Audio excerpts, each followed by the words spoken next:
na se ntam kwa Asante mantamu a enkrama yade rabies no ama no homene so papa na say yade na chekraman na uti anye no okawa ubepo wo saa kosi so ubewu na ene nipa bia wono eni gye nkraman ne nkra ho akyerem so ka ne ma bomu apɛ saa nkraman empane be sempem num am yetimi dia wo nkraman ne nkra ewo Asante mantam titru bia hodo ayade ama no homene so no se be ye bebre nase na amanfo so benye otiri adidim.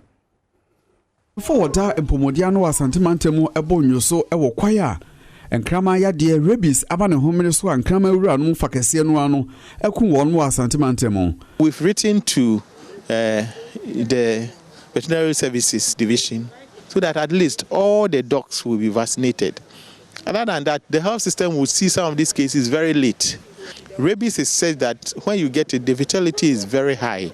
Now, so veterinary service as we are one share and crama who some so a woman more woman yes say. When Nisika Botina would be this Jumain. Sound so and crama around so say. And you order one crama ne boar a 10 Ghana citizen and yadi obet me a tear. Regional Veterinary Officer Dr. Mabel Abudu at the Ato and Krama Uran when you say, one for one Kramano and call or Mensina Suyemu and call Mompanie, now so and Yakwa obetrebi bikakra. A quantrodo no any say, and Kabai bet me a boy in Nanka, Titino, say an no, a vaccination afibia, but sometime now no, Sanyamano, any hobium.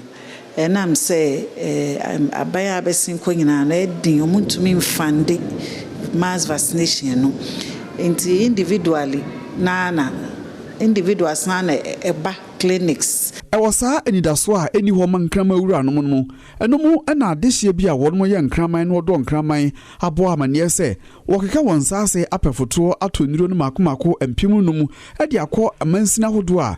Rabies yade no amane homene so say nyumakuo bia won mudi say dwuman ya Adom for pet care Happy Home Mainstream Animal Hospital Shizu Club of Ghana and Afe Kennel Club Emmanuel Asaria we penimpa oda Adom for pet care ya e Waterma community 2 ano any penimpa with this adwumadi enimu ye dwun se okra ana se kraman bewu na nipa nso bewu de yentime nye hwek han entina wa yenye bibi mfa enti na ye adwen say ye beba ne aboa so that ye nuanoma sani asetena mu adin ti wan hwo mo nya sika mbetimi ya to vaccine no yetimi aboa mo ohimite wi aba ne boni fi kuma se